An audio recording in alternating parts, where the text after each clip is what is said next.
Hello friends, வணக்கம். பால் உற்பத்தியாளர்களுக்கு கூடுதல் ஊக்கத்தொகை, முதியோருக்கு வீடு தேடி வரும் ரேஷன் பொருட்கள் பற்றி இந்த வீடியோவில் பார்க்கலாம். அதற்கு முன்னாடி நம்ம சேனலை இது வரைக்கும் சப்ஸ்கிரைப் பண்ணலன்னா சப்ஸ்கிரைப் பண்ணிக்கோங்க. அப்படியே பக்கத்தில் உள்ள பெல் ஐக்கனை மறக்காம பிரஸ் பண்ணிக்கோங்க. அப்பதான் நம்ம சேனல்ல இது போன்ற வீடியோக்களை அப்லோட் செய்யும்போது உங்களுக்கு தொடர்ந்து கிடைக்கும். வாங்க வீடியோக்குள்ள போலாம். தமிழகத்தில் கிராமப்புற பால் உற்பத்தியாளர்களை ஊக்குவிக்கும் விதமாகவும் விளிம்பு நிலை மக்களுக்கு சேவைகளை நேரடியாக கொண்டு சேர்க்கும் நோக்கத்திலும் 2 முக்கிய அறிவிப்புகள் வெளியாகியுள்ளன. சேலம் மாவட்டத்தில் பால் உற்பத்தியாளர்களுக்கு கூடுதல் ஊக்கத்தொகை வழங்கப்படுவதுடன் சென்னையில் தாயுமானவர் திட்டம் மூலம் முதியோர் மற்றும் மாற்றுத்திறனாளிகளுக்கு வீடு தேடி ரேஷன் பொருட்கள் வழங்கப்பட உள்ளன. சேலம் பால் உற்பத்தியாளர்களுக்கு லிட்டருக்கு ரூபாய் 4 ஊக்கத்தொகை. கோடைக்கால வெப்பம் மற்றும் கன்று பிறப்பு சுழற்சி காரணமாக பால் உற்பத்தி குறையக்கூடிய சூழ்நிலையில் ஆவின் சேலம் மாவட்ட கூட்டுறவு பால் உற்பத்தியாளர்கள் ஒன்றியம் முக்கிய முடிவை எடுத்துள்ளது. பிப்ரவரி மற்றும் மார்ச் 2026 மாதங்களுக்கு லிட்டருக்கு ரூபாய் 1 கூடுதல் ஊக்கத்தொகை வழங்கப்படும் என அறிவிக்கப்பட்டுள்ளது.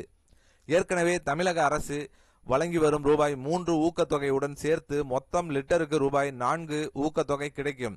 சேலம் மாவட்டத்தில் உள்ள 780 தொடக்க கூட்டுறவு சங்கங்கள் மூலம் தினசரி சுமார் 5.75 லட்சம் லிட்டர் பால் கொள்முதல் செய்யப்படுகிறது.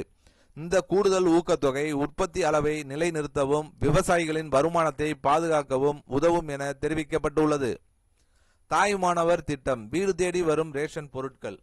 முதியோர் மற்றும் மாற்றுத்திறனாளிகள் ரேஷன் கடைகளுக்கு நேரில் வர முடியாத சூழ்நிலையை கருத்தில் கொண்டு செயல்படுத்தப்படும் தாயுமானவர் திட்டம் மூலம் மார்ச் 2026 மாதத்திற்கான அத்தியாவசிய பொருட்கள் சுமார் 2 மற்றும் 3 தேதிகளில் வீடு தேடி வழங்கப்பட உள்ளன.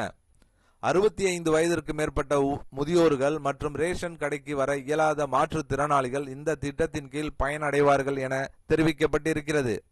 சென்னையில் அண்ணா நகர், ஆலந்தூர், பெருங்குடி, சோழிங்கநல்லூர், தேனாம்பேட்டை, அடையார், திருவொற்றியூர், மணலி, மாதாவரம், தண்டையார்பேட்டை, ராயபுரம், திருவிக நகர், அம்பத்தூர், கோடம்பாக்கம் மற்றும் வலசரவாக்கம் உள்ளிட்ட 15 மண்டலங்களில் இத்திட்டம் செயல்படுத்தப்படுகிறது. கூட்டுறவுத்துறையின் கீழ் செயல்படும் 990 ரேஷன் கடை பணியாளர்கள் நேரடியாக பயனாளிகளின் வீடுகளுக்கு சென்று பொருட்களை வழங்குவார்கள் என தெரிவிக்கப்பட்டிருக்கிறது. விநியோக தேதிகள் குறித்து தகவல் பலகைகள் மூலம் பொதுமக்களுக்கு முன்கூட்டியே அறிவிக்க உத்தரவிடப்பட்டுள்ளது. இந்த 2 நடவடிக்கைகளும் கிராமப்புற உற்பத்தியாளர்களுக்கும் நகர்ப்புற முதியோருக்கும் நேரடி நிவாரணமாக அமையும் என அரசு வலியுறுத்தியுள்ளது. ஸோ கண்டிப்பாக இந்த தாய்மானவர் திட்டமும் சரி, பால் உற்பத்தியாளர்களுக்கு கூடுதல் சலுகை, இதெல்லாம் ஊக்கத்தொகை கிடைக்கிறதும் வரவேற்கக்கூடிய ஒரு நல்ல விஷயம்தான்.